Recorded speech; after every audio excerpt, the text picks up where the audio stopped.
Hey guys, welcome back to another video. In this video, I'm going to show you how to quickly set up and configure skills in OpenClaw. Now, this is not a full installation guide. I'll only be covering the skill configuration step. If you're a complete beginner and want a full step-by-step installation tutorial, you can find that video on my channel. I'll also link it at the end of this video. So let's jump into the skill configuration process. When you're inside the OpenClaw setup wizard and reach the configure skills step, simply confirm by pressing enter on yes, configure skills now. Next, you'll be prompted to install Homebrew.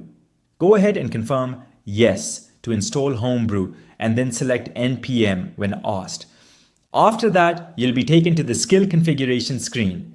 Here, you can choose which skills you want to add to your OpenClaw bot. To select skills, use the arrow keys on your keyboard to navigate and press the spacebar to select or deselect a skill. You'll also see a short description of each skill on the screen, so you can read through them and decide which ones fit your needs. One of the most important skills I recommend installing is the ClawHub skill. This skill allows you to add custom skills directly from your chat app, essentially unlocking unlimited possibilities for your OpenClaw setup. There are also other useful skills like Obsidian, which lets you connect your nodes to OpenClaw so everything stays organized and in sync.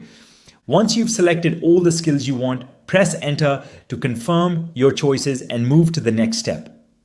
Depending on how many skills you selected, the installation may take a few minutes. After the installation, you'll be asked to provide API keys for the skills that require them. For example, if you selected the Google Places skill, you'll need to generate a Google Places API key. Simply search for Google Places API key, create one in your Google Cloud dashboard, and paste it into the setup when prompted. Before pasting the key, confirm that you want to proceed with that skill.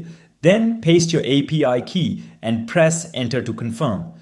You'll need to repeat this process for each skill that requires an API key. For the Gemini API key, you'll need to go to Google AI Studio, generate your API key there, copy it, and paste it into the setup wizard. Also keep in mind, never share your API keys with anyone. Keep them private and secure. Once all keys are added and confirmed, your skill configuration will be complete. And that's it. That's how you configure and set up skills in OpenClaw. If you found this helpful, make sure to check out the full beginner guide on my channel, and I'll see you in the next video.